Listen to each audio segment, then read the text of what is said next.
بسم الله والصلاة والسلام على سيدنا محمد.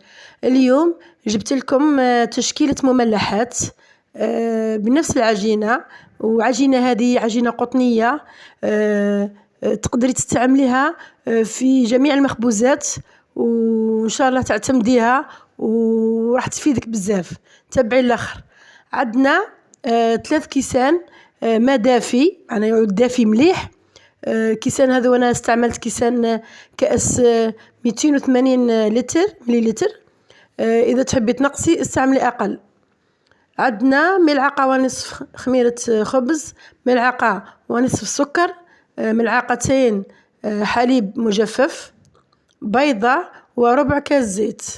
هذو تخلطيهم مليح وتخليهم يرتاحوا واحد 5 دقائق. بعد ما ارتاحوا نضيف لهم ملعقة خل، ونبدأ نزيدو في الفرينة.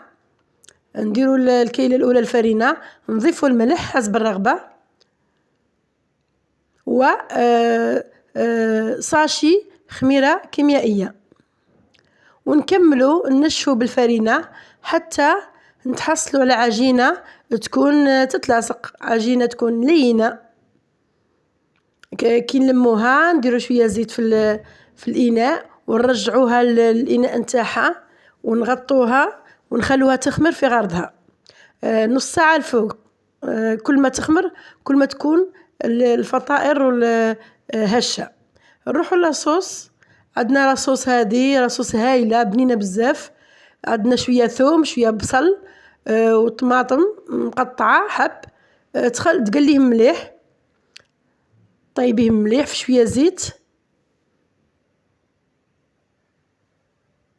بعد ما تحسيهم طابوا، الطماطم هذيك طابت، ترحيهم في الخلاط وتعاودي ترجعيهم للمقلة نتاعنا.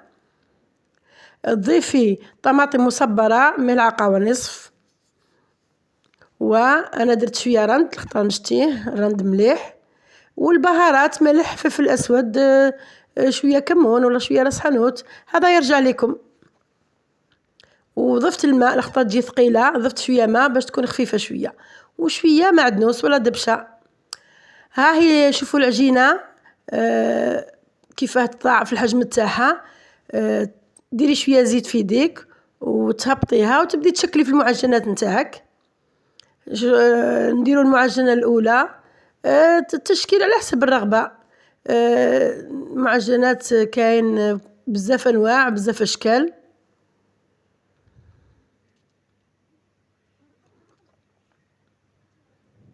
نديرو لاصوص نتاعنا.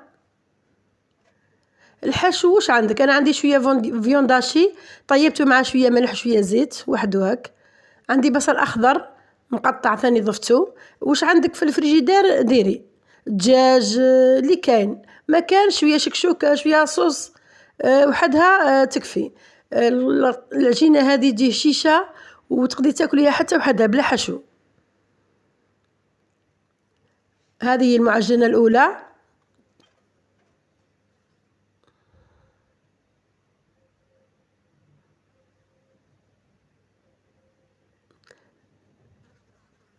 نروحو للشكل الثاني. نديرو، انا درت شويه هريسه هنايا، درت لاصوص. البصل الاخضر هذا راح نديرو، عندي بزاف منه، والبصل الاخضر مليء باليخضر. استعملوه لولادكم، كلوه، فيه الفايده في هذا الشتاء، هذا هو الموسم نتاعو. انا درت على شكل ضفيره. نروحوا للمملحه الثالثه. تديري نفس الطريقه كيما اللي فاتوا.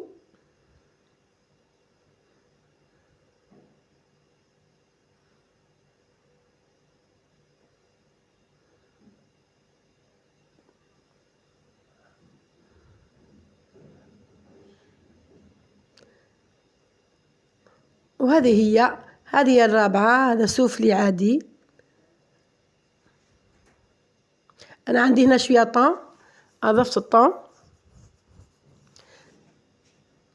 هذا الخبز، هذه المملحات جات روعة، هشيشة جات وولادي يحبوه. نتمنى انكم تجربوه وجربوا لوليداتكم.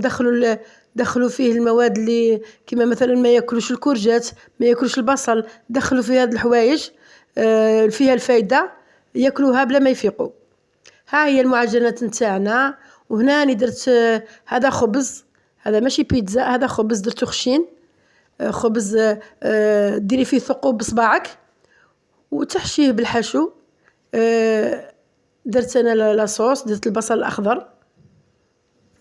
اليوم نهار البصل وخلاص، البصل الاخضر.